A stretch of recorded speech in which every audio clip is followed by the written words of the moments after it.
Okay, कैसे हो सभी लोग। तो आज अब इस वीडियो में we are going to learn the introduction to JavaScript, like what JavaScript, why we are going to learn that.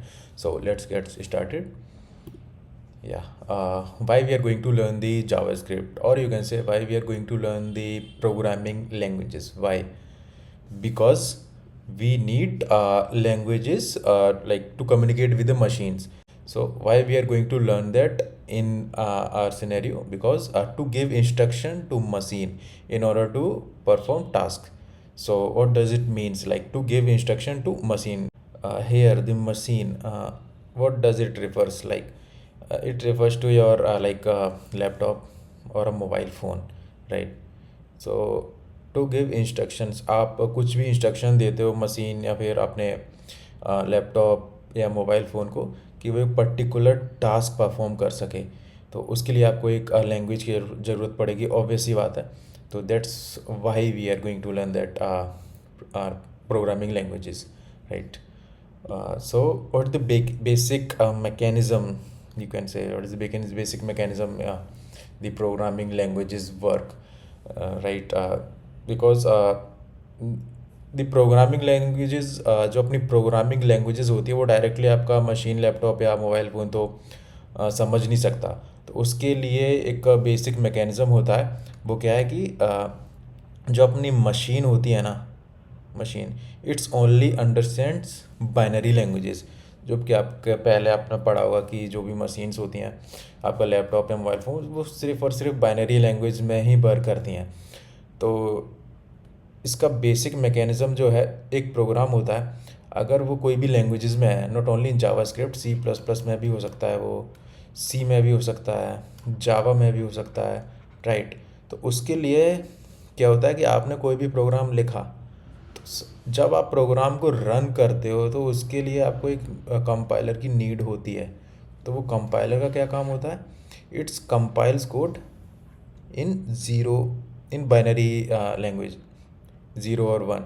It's compiles code, convert the code into a binary language, and the machine will understand that only, your binary language, not the like program written in JavaScript, C और C++। तो ये basic mechanism है जो कोई भी programme language work करने का, वो ये है। What's JavaScript, right? तो जावास्क्रिप्ट अपनी जो है वो एक इंटरप्रेटेड लैंग्वेज होती है।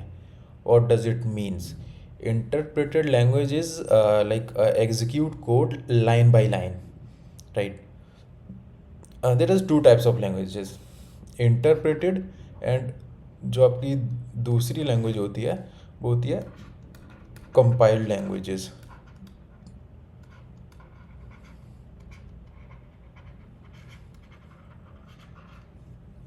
कंपाइल्ड लैंग्वेज के जो आपके एग्जांपल हैं वो होते हैं सी प्लस प्लस, सी। तो इन दोनों में फ़र्क क्या है? कंपाइल्ड लैंग्वेजेस जो होती है ना, वो डायरेक्ट रन नहीं होती है, वो पहले एक फ़ाइल बनाती है। Sorry about my hand writing. वो अपनी फ़ाइल बनाती है, जो कंपाइल्ड फाइल बोलते हैं। वो कंपाइल्ड फाइल फिर आपको प्रोग्राम एग्जीक्यूट करता है, right?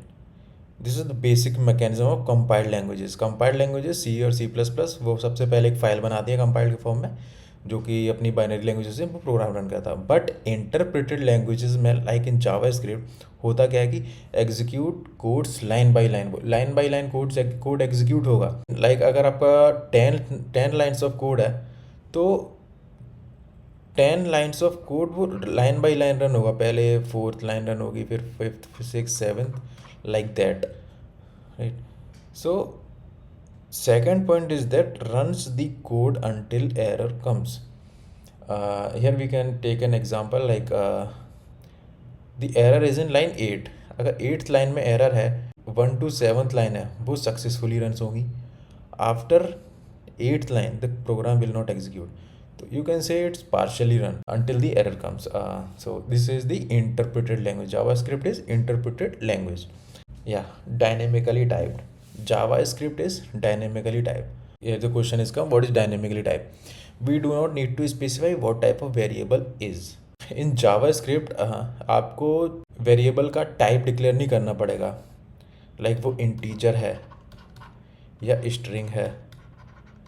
You do not need to specify the types of variable, right. ये जावास्क्रिप्ट की प्रॉपर्टी है। एक और होता है जिसको आप बोलते हैं स्टैटिक टाइप। स्टैटिक टाइप में क्या होता है, अगर आपने एक बार वेरिएबल डिक्लेयर किया एज एन इंट, तो वो इंटीजर ही एक्सेप्ट करेगा, नॉट स्ट्रिंग। तो स्टैटिक टाइप्स के एग्जांपल हैं आपके सी प्लस प्लस और जावा। So these are the example of static word. But dynamically type, what are they? These are integers, right? If you declare the variable as an integer, it will also take the value as an string, right? So these are the dynamically type. The example for dynamically type are JavaScript, Python are the example for that. Like for dynamically type, if I declare a variable as an integer, so a is a integer. Let's take I'll console the value type of a. It will print as a number. अभी जो अपना a है वो number है। जब हम इस a को हम स्ट्रिंग भी डिक्लेयर कर सकते हैं, let's you can type as a string and I'll print that it will print string, strange, right? So this is an example of a dynamically type. What is single threaded? JavaScript is also single thread. Single threaded mean only one task at a time will execute. So here's another jargon word, the thread. What does it mean, thread? I can give you an example like this pen. ये pen है, right. तो आप इस pen से एक बार में एक ही word लिख सकते हो, ठीक है। अगर आपको दो साइमल्टेनियसली वर्ड लिखने होंगे तो आपको दो पेन की ज़रूरत होगी। एक दूसरा एग्जांपल लेते हैं, एक प्रिंटर एक बार में एक ही पेज प्रिंट करेगा, दो पेज नहीं कर सकता है। तो वो जो हुआ वो सिंगल थ्रेड हुआ, आप ऐसे रेफर कर सकते हो। तो यहाँ पे थ्रेड मीन्स प्रोसेस, एक प्रोसेस एक बार में ही एग्जीक्यूट होगी, दो प्रोसेस साइमल्टेनियसली एग्जीक्यूट नहीं होगी, वो सिंगल थ्रेड है। तो JavaScript is a single threaded, right. So in this video what we have learn, JavaScript is interpreted languages. What does it means?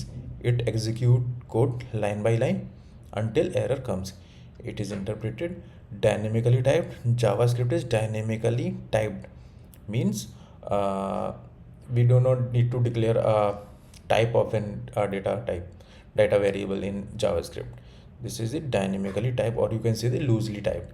What does this mean? Single threaded. Single threaded is it performs only one task at a time. So in front end we are like use the JavaScript for like functionality, right. So main benefit क्या है अपना JavaScript learn करने का इन web development? आप इसको front end में भी use करते हो और recently it's also used in server side also, like for it is use for front end, it is use for back and also. For back and हम अपना Node.js पढ़ते हैं, एक्सप्रेस हुआ, ये सारी चीज़ें एज अ बैक एंड में। हम फ्रंट एंड में अपना रिएक्ट हो गया, और डेटाबेस ऑल्सो अपना MongoDB हो गया। तो एक ये मान लो ये रामबाण है अपना वेब डेवलपमेंट का। अगर आपने जावास्क्रिप्ट सीख ली तो मोस्टली आप लैंग्वेजेस कवर कर सकते हो, अगर आपके जावास्क्रिप्ट के बेसिक्स कंप्लीट हैं तो।